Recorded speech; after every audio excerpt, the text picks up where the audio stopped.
नमस्कार मित्रांनो, आपल्या सर्वांचं स्वागत आहे.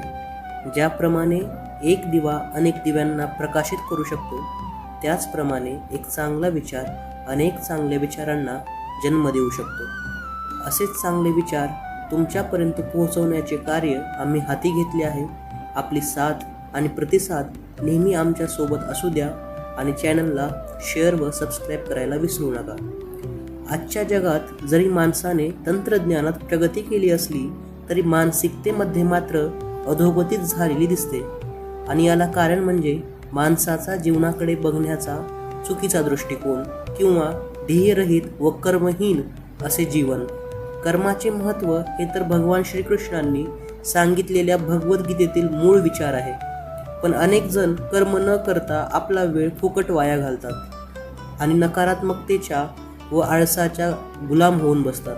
त्यांना माहिती असूनही ते या गुलामीतून सुटू शकत नाहीत. ते ध्येयरहित जीवन जगत असतात व हळूहळू नैराश्यातून आपला आत्मविश्वास गमावतात आणि आळसावलेले जीवन कुंठित राहतात.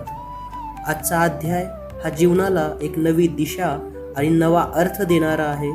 तर आजच्या अध्यायाचे नाव आहे सन्मान जीवनाचा. बालपणी आपल्या मनाला सुखदायक वाटणारी आजीची गोष्ट ही आपली संपत्ती वाटत असे. आजीला खूप माहीत असे, पण ती ते हातची राखून देत असे. अशीच एक गोष्ट, हे जग कधी बुडणार आहे ते आपणास माहीत असल्याचे आजीने सांगितले. मुलांनी गलका केला आणि विचारले, कधी कधी नक्की कधी आजी? परीक्षेपूर्वी की नंतर? दसऱ्यानंतर की दिवाळीपूर्वी? आजी म्हणाली, तारीख सांगता येणार नाही, पण एक खून सांगता येईल. मुलांनी कोलाहल केला, सांग आजी सांग. आजीने रहस्यस्फोट केला. ज्या दिवशी माणसांच्या नजरेला थांबलेली, बसलेली, झोपलेली मुंगी पडेल तेव्हा आळसावलेली मुंगी हेच जगबुडीचे पूर्वचिन्ह. मुलांची पांगापांग झाली. त्यांनी शोधाशोध केली. मुंग्यांचे थवेच थवे पाहिले, पण थांबलेली मुंगी मात्र कोठे दिसली नाही. या गोष्टीतून आजीला मुलांना काहीतरी सांगावयाचे होते, शिकवावयाचे होते. ते काय? मुंगीसारखा शून्यवत आणि नगण्य जीव अहोरात्र काहीतरी करीत राहतो. या उलट ज्याच्या ठायी सर्व प्रकारच्या सामर्थ्याचा वास घडतो तो मानव मात्र आपल्या नाकर्तेपणाने या सर्व सामर्थ्याची प्रताडणा करतो. खरोखरच कळत न कळत असे काही घडत राहते. रात्रीची झोप, दुपारची विश्रांती, इकडच्या तिकडच्या गोष्टी, कोठेही घडणारे येणे जाणे, रेंगाळणे, नुसतेच बसून किंवा पडून राहणे, तीच वर्तमानपत्र पुरती न वाचता वारंवार उलटत राहणे, इतरांच्या गुणदोषांविषयी बोलत राहणे, उगाचच हातगाहीवर येऊन माहितीशिवाय एखादी बाजू मांडत राहणे, अशा व्यर्थ हालचालींच्या हिंदोळ्यावर झोके खात जिने पुढे सरकत राहते. शासकीय पातळीवरून मनुष्यबळ संवर्धन विभाग परिपत्रके काढत राहतो. जागोजाग व्यक्तित्व विकास शिबिरे चालत राहतात. पण मानवी गुणसंपदेच्या व्यवस्थापनात व संवर्धनात माणसे अपयशी होतात. जवळचेच धन उधळणारा वेडा मानला जातो, पण आयुष्य उधळणाऱ्यांना कोणी कधी कमी लेखत नाही. परमेश्वर किंवा कालपुरुष कितीही कनवाळू असला तरी गेला क्षण पुन्हा अनुभवण्याची संधी कुणाला देत नाही. ज्ञानेश्वरांना नाही, व्यासांनाही नाही, लिंकन किंवा न्यूटन यांनाही नाही. पण या थोरा मोठ्यांनी अशी अपेक्षा कधी व्यक्त केली नाही. आल्या क्षणाला ते सर्व सामर्थ्यानिशी आनंदाने सन्मुख झाले.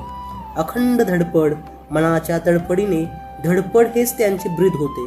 लहानपणी गुरुजनांच्या आग्रहास्तव पाठ केलेली एक बोधपर इंग्लिश कविता आजही आठवते. The heights by great man reached and kept were not attained by sudden flight, but they, while their companions slept, were toiling upward in the night. कोणा एका शास्त्रज्ञाचे सुमारे 3,500 प्रयोग फसले, पण तो थांबला नाही. पहाटेच्या प्रहरी प्रयोगशाळेचे दार उघडून तो कामाला लागत असे. कोणीतरी त्याला हिणवले, या वाया केलेल्या प्रयोगांची करून कहाणी जगाला कळली तर काय होईल? यावर तो म्हणाला, हेच प्रयोग पुन्हा कुणाला करावे लागणार नाहीत. या कल्पनेने जग आनंदित होईल. मनोभावे केलेल्या प्रामाणिक प्रयत्नांच्या विफलतेतही सफलता असते. याच भावनेने समर्थांनी म्हटले असावे, यत्न तो जाणावा देव. पण यत्नाच्या वाटेत आळसाचे काटे नसावेत. उद्योगाचे घरी वृद्धी सिद्धी पाणी भरी. या सुभाषिताचे सार हेच नव्हे काय? डॉक्टर पु ग सहस्त्रबुद्धे आपल्या व्याख्यानातून विद्यार्थ्यांना वारंवार सांगत, जीवन हा एक करार आहे, तो मोडायचा नसतो. सरदार विंचुरकर मोहिमेवरून परत आल्यावर स्नान संध्या पुरी झाल्याशिवाय थेंबभर पाणी सुद्धा घेत नसत. उठल्याबरोबर डोळे चोळीत चहा घेणाऱ्यांना हा पीळ प्राप्त होणार कसा? अमेरिकेतील एका विद्यापीठात मोठ्या जिद्दीने पण काटकसरीने अभ्यास करणारे डॉक्टर बाबासाहेब आंबेडकर म्हणत, उगाच दौडायला माझ्याजवळ पैसाही नाही आणि वेळही नाही. याची देही याची डोळा, मला समोरची ग्रंथसंपदा हस्तगत आणि आत्मसात करावयाची आहे. या उत्कटतेने समोरच्या क्षणाला जे सन्मुख होतील, जे जीवन व्यवस्थित जगतील, ते नियतीकडून सन्मानित झाल्याशिवाय राहणार नाहीत, हे मात्र खरे. मित्रांनो, मला खात्री आहे की तुमच्या जीवनाकडे पाहण्याचा दृष्टिकोन नक्कीच बदलला असेल आणि जीवनाचा खरा अर्थ तुम्हाला उमगलेला असेल. असेच अर्थपूर्ण विचार ऐकण्यासाठी आपल्या सर्वांच्या आवडत्या या चॅनलला सबस्क्राईब करा आणि हे विचार आपल्या मित्रांना, नातेवाईकांना शेअर करा, जेणेकरून तुमच्या प्रकाशाने त्यांचेही जीवन उज्ज्वलित होईल. धन्यवाद.